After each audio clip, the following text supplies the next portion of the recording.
श्री स्वामी समर्थ. जय गुरुदेव. आपल्या सभोवतालचं जग हे गूढ आणि आश्चर्याने भरलेलं आहे. निसर्गातील प्रत्येक छोटी मोठी गोष्ट आपल्याला काही ना काही संदेश देत असते. भगवान श्री दत्तात्रय जे त्रिगुणात्मक आणि 24 गुरूंचे ज्ञान देणारे साक्षात ईश्वर आहेत, त्यांनी संपूर्ण सृष्टीलाच आपला गुरु मानले. निसर्गातील लहानातील लहान घटकांकडून शिकून जीवनात कसे प्रगती पथावर जायचे याचे दिव्य मार्गदर्शन श्री गुरूंनी आपल्याला केले आहे. आजच्या या विशेष आणि महत्त्वपूर्ण व्हिडिओमध्ये आपण अशा एका विषयावर चर्चा करणार आहोत ज्याकडे सहसा आपण दुर्लक्ष करतो. आपल्या घरात किंवा सभोवताल दिसणारे काही विशिष्ट किडे किंवा जीव आपल्याला भविष्यातील शुभ अशुभ घटकांचे संकेत देतात. विशेषतः भगवान दत्तात्रयांच्या तत्वज्ञानानुसार आणि शकुन शास्त्रानुसार असे 10 किडे आहेत जे तुमच्या जीवनात धनवान होण्याचे म्हणजेच अचानक धनप्राप्तीचे संकेत देतात. परंतु केवळ संकेतावर अवलंबून न राहता श्री दत्तात्रयांच्या इच्छेनुसार आपण श्रीमंत होण्यासाठी, आपले दारिद्र्य दूर करण्यासाठी नक्की कोणते उपाय केले पाहिजेत, कोणते कर्म केले पाहिजेत हे आपण बघणार आहोत. आणि त्याचबरोबर त्या 10 संकेतांबद्दल देखील आपण जाणून घेणार आहोत. त्यामुळे व्हिडिओ हा कुठेही स्किप न करता शेवटपर्यंत पहा, जेणेकरून संपूर्ण माहिती तुम्हाला अगदी व्यवस्थितपणे मिळेल. व्हिडिओ जर आवडला तर व्हिडिओला लाईक करा, चॅनलवरती नवीन असाल तर चॅनलला सबस्क्राईब करा आणि कमेंटमध्ये जय गुरुदेव लिहायला अजिबात विसरू नका. धनवान होणे म्हणजे केवळ पैशाचा साठा करणे नव्हे, तर आयुष्यात समृद्धी, शांतता आणि सुखाची प्राप्ती होणे होय. भगवान श्री दत्तात्रय यांच्या उपदेशानुसार धनप्राप्तीसाठी सर्वात पहिला आणि महत्त्वाचा उपाय म्हणजे सत्कर्म आणि दानधर्म. श्री गुरुचरित्रात आणि दत्तात्रयांच्या लीलांमध्ये वारंवार सांगितले आहे की जो मनुष्य भुकेलेला अन्न आणि तहानलेलेला पाणी देतो त्याच्या घरातील अन्नपूर्णा आणि लक्ष्मी कधीही रुसत नाही. जर तुम्हाला जीवनात श्रीमंत व्हायचे असेल तर तुमच्या कमाईतील किमान 2 ते 5% भाग हा गरजूंसाठी, गायीसाठी आणि पक्ष्यांसाठी दान करा. रोज सकाळी उठून पक्ष्यांना धान्य टाका आणि मुंग्यांना साखरेची मीठ, त्याचबरोबर साखरेचे पीठ वगैरे जे काही असेल तर ते आपल्याला टाकायचं असतं. हा अतिशय छोटा वाटणारा उपाय तुमच्या जन्मानंतरचे पाप दोष नष्ट करतो आणि तुमच्यासाठी धनाचा मार्ग मोकळा करतो. श्री दत्तात्रयांच्या कृपेने श्रीमंत होण्याचा दुसरा उपाय म्हणजे नामस्मरण आणि गुरुचरित्र पारायण.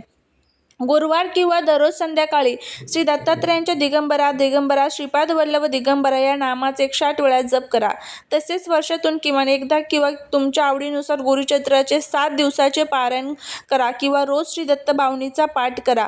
दत्तात्रयांची पूजा करताना त्यांना अवधूत चिंतन आणि श्रद्धेची गरज असते. घरातील वातावरण नेहमी पवित्र ठेवा. संध्याकाळी उंबरठ्यावर तुपाचा किंवा तेलाचा दिवा लावा आणि अत्तर किंवा कापूर जाळा. सकारात्मक ऊर्जा ज्या घरात असते तिथेच माता लक्ष्मी स्थिर राहते. तिसरा महत्त्वाचा उपाय म्हणजे आळस आणि नकारात्मकतेचा त्याग. भगवान दत्तात्रय हे अवधूत आहेत जे सतत भ्रमण करतात आणि कर्मावर विश्वास ठेवतात. जर तुम्ही केवळ उपायांवर अवलंबून राहून आळस केला तर लक्ष्मी तुमच्याकडे कधी येणार नाही. प्रामाणिकपणे कष्ट करा, तुमच्या कामावर निष्ठा ठेवा आणि कर्माचे फळ श्री गुरूंच्या चरणी अर्पण करा. जेव्हा तुम्ही योग्य कर्म करता आणि सोबत ईश्वराची भक्ती जोडता तेव्हा तुमच्या घरात अखंड लक्ष्मीचा वास होतो. चला तर मग आता जाणून घेऊया त्या 10 विशेष किड्यांबद्दल जे तुम्हाला तुमच्या घरात किंवा आजूबाजूला विशिष्ट पद्धतीने दिसले तर तो भगवान दत्तात्रयांच्या कृपेने धनवान होण्याचा आणि लक्ष्मी आगमनाचा स्पष्ट संकेत मानला जातो. ज्यामध्ये पहिला आहे काळ्या मुंग्यांचा घोळका. निसर्गातील सर्वात पहिला आणि महत्त्वाचा संकेत आहे हा. जर तुमच्या घरात अचानक खूप साऱ्या काळ्या मुंग्या वर्तुळाकार फिरताना दिसल्या तर तोंडात अन्न धरून ओळीने जाताना दिसल्या तर हा अत्यंत शुभ संकेत आहे. भगवान दत्तात्रयांनी मुंग्यांकडून भविष्याची तयारी आणि सातत्य हा गुण शिकला आहे.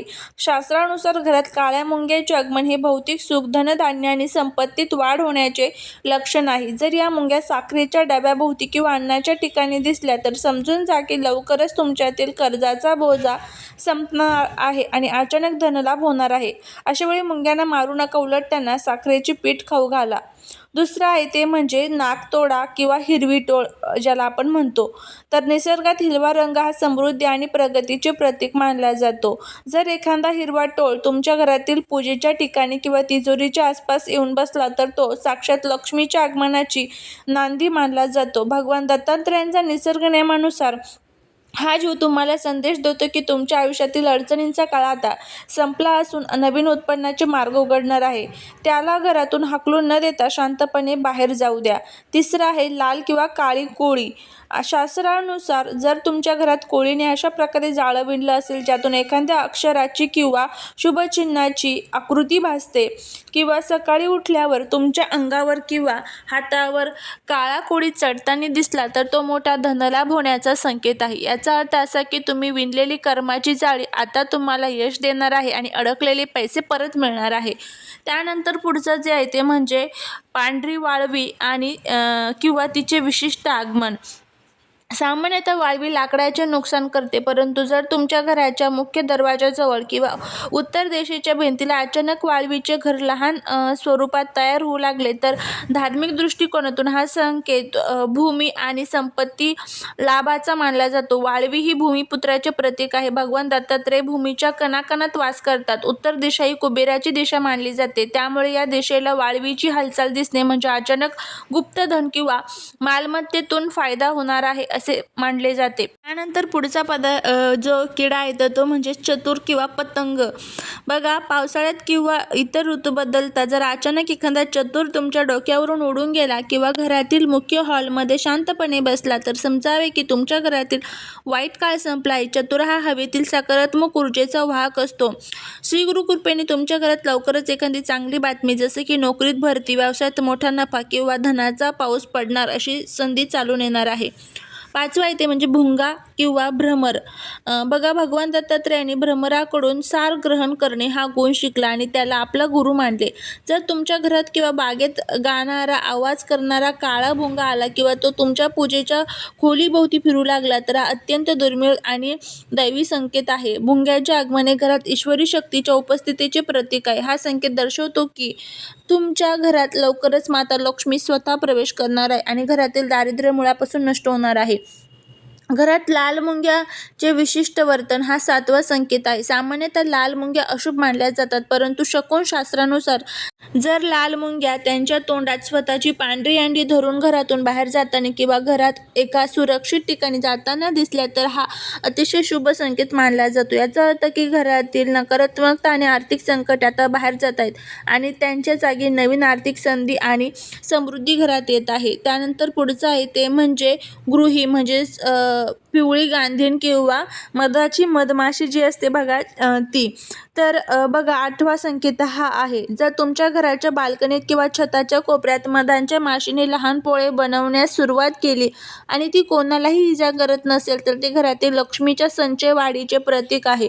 मध हा असा गोड आणि मौल्यवान असते, तसेच तुमच्या आयुष्यात पैशांची बचत वाढवणार आहे असा हा संकेत असतो. निसर्गाच्या या संकेताला ओळखून तुम्ही तुमच्या कामाचा वेग वाढवला पाहिजे.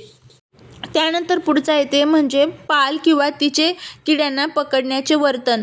बघा, जर संध्याकाळी दिव्याच्या प्रकाशाजवळ पाल एखाद्या विशिष्ट किड्याला पकडताना दिसले आणि त्या दरम्यान तिची नजर तुमच्याकडे पडली किंवा जर तुम्हाला एकाच वेळी 3 पाल एकत्र दिसल्या तर हा अत्यंत शुभ शकुन मानला जातो. दिवाळीच्या दिवशी गुरुवारी घरात पाल दिसणे म्हणजे साक्षात माता लक्ष्मी आणि धनाचा पाऊस पडण्याचा इशारा असतो. ही घटना दर्शवते की तुमचे सर्व शत्रू आणि आर्थिक अडथळे दूर होऊन तुम्हाला धनलाभ होणार आहे. त्यानंतर पुढचं आहे ते म्हणजे काजवा. जर रात्रीच्या वेळी तुमच्या घरात किंवा खिडकीजवळ एखादा काजवा चमकताना दिसला तर तो अंधारातून प्रकाशाकडे जाण्याचा स्पष्ट संदेश असतो. भगवान दत्तात्रय हे ज्ञानाचे आणि प्रकाशाचे प्रतीक आहे. काजव्याचे घरात आगमन होणे म्हणजे तुमच्या आयुष्यातील अडचणी आणि गरिबीचा अंधार आपल्याला दूर होताना दिसून येतो. सर्व संकेत ओळखण्याची एक सोपी पद्धत आहे. जेव्हा जेव्हा हे जीव तुमच्या घरात येतात तेव्हा त्यांच्याकडे भीती किंवा द्वेषाच्या दृष्टीने पाहू नका. जर हे जीव तुम्हाला कोणतीही हानी पोचवत नसतील तर त्यांना मारू नका. निसर्गातील या घटकांना पाहून मनात भगवान श्री दत्तात्रयांचे स्मरण करा आणि म्हणा, हे गुरुदेवा, तुमच्या निसर्गरूपी संकेतांचा मी स्वीकार करतो. माझ्या घरावर तुमची कृपा अशीच असू दे. आणि जेव्हा तुम्ही या संकेतांना ओळखून कृतज्ञता व्यक्त करता आणि आपली मेहनत व भक्ती सुरू ठेवता तेव्हा निसर्ग आणि ईश्वर दोन्ही मिळून तुम्हाला धनवान बनवण्यासाठी मार्ग सुकर करतात. अशा पद्धतीने आजचा व्हिडिओ जर तुम्हाला आवडला असेल तर चॅनलला लाईक करा, शेअर करा, सबस्क्राईब करा. भेटूया पुढच्या एका छानशा नवीन व्हिडिओत नवीन माहितीसोबत. तोपर्यंत सर्वांना श्री स्वामी समर्थ.